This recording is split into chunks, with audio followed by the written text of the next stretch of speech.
You might ask, what is this Irish-Canadian woman here in a native Pentecostal church talking to the Jewish community? I have to raise this.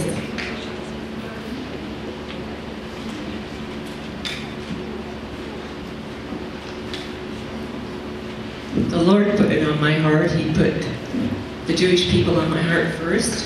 And I asked him, Lord, what's the difference between Christians and Jews? I don't get it, and I want you to show me. And boy, did he ever. And then about 3 years ago, I cried out in desperation, Lord, where can I worship? And where can I learn? Because I'm not happy with the churches I've been to. And I got an immediate answer to come to this native church, and I've never regretted a minute of it, to find people with such hearts for God. Broken people, broken just like me. And I fit right in, and I'm so grateful, and I welcome you all. It's such an honor to be here this day. I am not the most qualified person to do this, but for some reason the Lord has me talking to you today. I apologize in advance, because I'm not the most qualified person to do this. There are many more qualified than me. I apologize in advance if I pronounce names wrong, and so on and so forth. My heart extends love out to you. And I welcome my brothers and sisters to learn more about the Jewish people. The pictures I put out, when I first saw these, I cried. I just cried for days. So you can imagine what our Jewish brothers and sisters have been through. A picture is worth 1,000 words. And this is just a small part of it. I didn't even know where to begin here, and I was grateful for Renia Perel's focus, for Renia, our guest speaker this morning, her focus on focusing on the most helpless, the women and children, the pregnant women, the babies who were slaughtered in the Holocaust. And this is a testament to any society, how they treat the most helpless.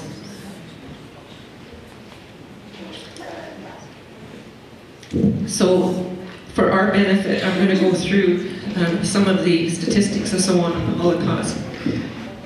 And I'd also like to talk a little bit about Renia's life. There's not one of us that hasn't been affected by the Holocaust, whether we know it or not. Of course, the Jews were affected more than anyone else. My own mother in Ireland ran from Ireland to Canada because of the effects of the war. She became an atheist because she vowed she could not follow a God that would allow the Holocaust. And I lived with that my whole life. My mother didn't turn to the Lord until the day before she died at the age of 90. But that's all it took, was for her to turn to Him. I grew up with no father. But when my mother was 60 years old, she remarried a man called Ralph Weller. I put Ralph's picture over there. It's the colored picture that's in a frame. He was an English gentleman who was an RAF pilot. I joke a little bit because he was a navigator, and dear Ralph couldn't even find his way around Victoria. Well, the plane crashed or was set down right beside Dachau, which was a concentration camp, and he spent a year there from 1944 to 1945. I often questioned him about what was his experience there, and he simply could not talk about it. He was only there for 1 year, and he could not talk about the atrocities that he saw. But he did say a couple of things to me. One of the things was that he said, you could always tell when the prisoners were ready to give up, because in the freezing cold, when normally one would button their coats up, they would give up and not button their coats up. And as an act of love and trying to give them a ray of hope, he would methodically go around and button up everyone's coats every morning. He also told me about Liberation Day in 1945, when the Allies finally came. He warned his fellow inmates not to go to the gates. But of course, when the gates opened, they rushed for the gates to taste some freedom. And Prison guards shot them, slaughtered them. And that was typical. They didn't want any survivors. The seeds of the Holocaust were sown far before World War II. Anti-Semitism reared its ugly head for centuries before. But the combination of Hitler, Himmler, the Third Reich's total fascination with the occult, which is a sanitized name for Satanism, plus the new Darwinian theory, set the stage for racism, anti-Semitism, persecution, and systematic scientific so-called mass destruction as never before. It started fairly quietly, but ended in unbelievable evil, the like of which has never been seen before. After 3 years of persecution, ghettoization, murder, the so-called final solution was instituted: mass extermination of Jews. All Jews were to be exterminated. The goal was to spread Aryanism to the East, to occupy the East. First Poland, then Russia, then the world. All Europe fell to Nazi influence with rare exception. The number of deaths was staggering.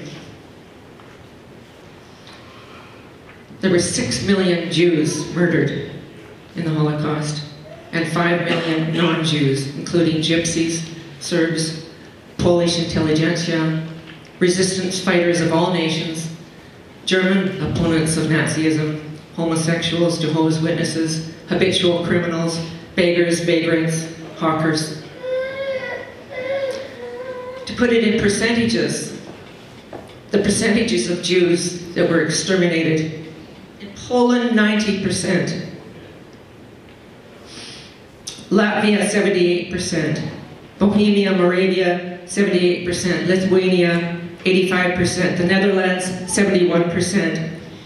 Estonia, Norway, 44%. Romania, 47%. Slovakia, 79%. Greece, 86%. Hungary, 69%. Yugoslavia, 81%. And smaller percentages, but still significant numbers in other countries: Austria, Italy, France, Germany, Denmark, Soviet Union. The numbers are numbing. I cannot even begin to fathom this. The tool of extermination, there were many, but the most significant, of course, were the death camps, of which there were 6. Auschwitz, Birkenau, Belzec, Chelmno, Majdanek, Sobotar, Treblinka. Systematic killing, implemented June 1942. There were thousands killed before this, but this was a plan to kill all the Jews. The first concentration camp to be built was, or to be set up, was Dachau, and it was not a death camp officially, and yet 30,000 people were killed there. The Nazis' distorted worldview sought Aryan supremacy, and it all had an occult basis. They thought Jews were inferior. They thought Jews were a threat to world domination. On top of that, the centuries-old Christian anti-Semitism, depicting Jews as a Christ killer, agents of the devil, practitioners of witchcraft. Adding to that, the 19th and 20th century political anti-Semitism, which singled out Jews as a threat to the established order. Were people aware of these things? Did Germans know what was going on? Everyone knew about the 1933 boycott, the laws of April, the Nuremberg laws. Public persecution was common, and so it was very obvious. Kristallnacht, Night of the Broken Glass, was a public pogrom, done in full public view. There was public knowledge of the concentration camps, but not the details. The final solution was not publicized. They tried to keep it secret, but it did leak out, but not the details. Various clergymen protested, so the euthanasia program for the mentally ill in institutions was stopped for a while.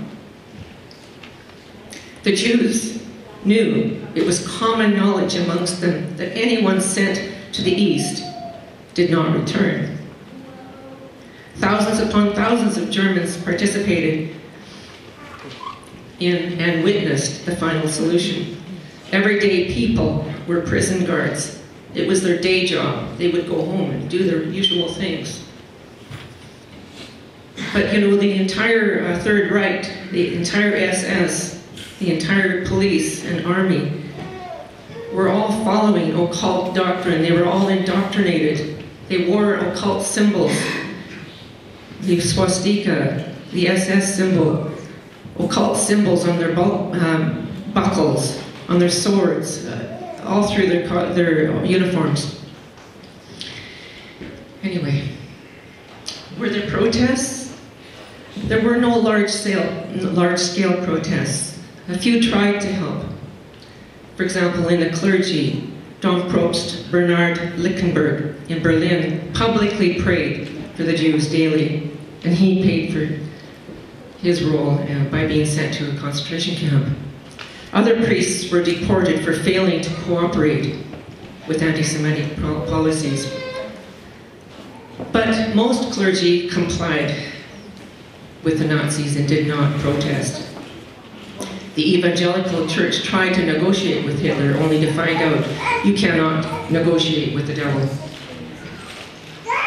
In occupied Europe, it varied. In some places there was resistance, in other places there was cooperation with Nazi tactics. Poland, Russia,